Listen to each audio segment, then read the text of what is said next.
Les amis, je suis parti en Guadeloupe avec l'Insta360 One RS. Je vous donne 6 raisons pour lesquelles je pense que cette caméra est très intéressante pour filmer ses vacances. Première raison, c'est la stabilisation. Aujourd'hui, les caméras d'action sont très bien stabilisées. Pour ce voyage en Guadeloupe, la grande majorité des plans que vous allez voir ont été tournés par des proches. Moi, j'ai été occupé avec le Lumix S5 II. Et c'est ça qui est intéressant, on n'a pas besoin d'être un expert en vidéo pour filmer avec cette caméra. On peut faire des travelling très fluide, on peut marcher tranquillement avec la caméra sans craindre les vibrations. On peut se filmer en vlog tout en marchant. Moi j'aime bien aussi filmer en voiture, ça permet d'avoir des mouvements encore plus stables et avec la très bonne stabilisation de cette caméra, le rendu est vraiment très fluide. Je pense notamment à ce plan que j'aime beaucoup, on est sur une île, on s'approche d'un phare en voiture et il y a ces chèvres qui passent devant la voiture à toute vitesse. Ce genre de plan, c'est difficile à anticiper et parfois même à cadrer. Et bien là, c'est fait facilement avec l'angle de prise de vue très large de l'Insta360 One RS. Le deuxième intérêt de cette caméra, c'est les réglages automatiques en vacances et d'autant plus avec une caméra d'action. Moi personnellement, je n'ai pas envie de me prendre la tête, le but c'est de louper aucun moment, donc la caméra doit être prête à tourner à chaque instant. Donc là, on laisse les réglages automatiques, on ne gère pas l'exposition. Là encore, c'est ce que je disais tout à l'heure, n'importe qui peut filmer avec cette caméra. Alors les réglages automatiques, on est d'accord, ça sera pas toujours parfait, hein, ça a ses limites, mais là, l'objectif c'est de faire des souvenirs de vacances, on ne recherche pas l'image parfaite. Alors il y a quand même un réglage que je conseille de modifier, c'est la sharpness, la netteté. Par défaut, elle est réglée sur très élevé. Moi, je recommande de passer sur moyen, voire faible. Ça va adoucir l'image, la rendre un peu plus naturelle, parce que sinon, par défaut, les contours sont quand même très bruts. Le troisième point que je trouve intéressant, c'est la facilité d'usage. Alors ça va conjointement avec les deux points précédents. En raison de la stabilisation et des réglages automatiques, elle est très simple à utiliser. Et surtout, l'ergonomie est adaptée au voyage. C'est léger, c'est compact, ça peut tenir dans une poche, une valise, un peu partout. On peut la tenir à la main ou encore on peut utiliser la perche. Et surtout, c'est une caméra d'action, donc on peut l'emmener dans des endroits où on n'oserait pas trop sortir la caméra un peu plus haut de gamme. Par exemple, nous, en Guadeloupe, on l'a sortie pendant notre balade en canoë dans la mangrove. Là, il n'y a aucun risque, hein, d'autant plus que la caméra est étanche jusqu'à 5 mètres sans caisson. Donc si jamais elle prend un peu l'eau,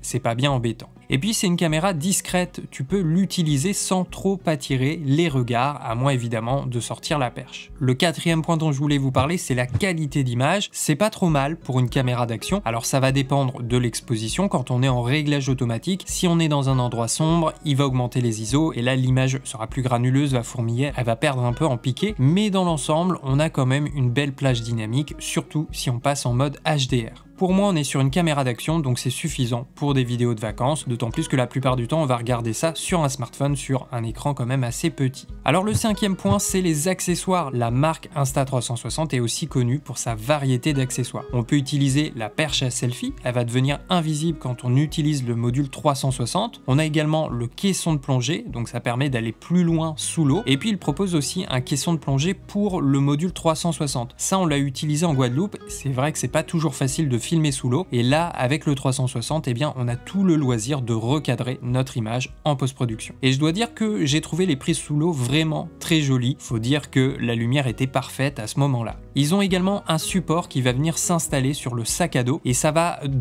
créer ce point de vue à la troisième personne. Donc ça c'est très intéressant pour se filmer en action tout en ayant les mains libres. Et puis enfin, on vient d'en parler, le dernier point que je trouve très intéressant, c'est le module 360. Tu peux filmer avec le module 4K, alors là il faudra cadrer un minimum la scène, mais tu peux aussi très bien passer sur le module 360, hein. Le changement se fait très simplement, c'est très rapide, et là c'est génial, plus besoin de cadrer, on laisse la scène se dérouler sous nos yeux, et ensuite on a juste à recadrer notre image en post-production sur leur application. D'ailleurs le logiciel sur l'ordinateur est vraiment très simple à utiliser, et ce qui est génial, c'est qu'à partir de la même scène, on va pouvoir obtenir différents plans. D'ailleurs, il y a plein de formats, tu peux sortir une vidéo en 16/9, mais aussi en 2.35 ou encore un format portrait pour les réseaux sociaux.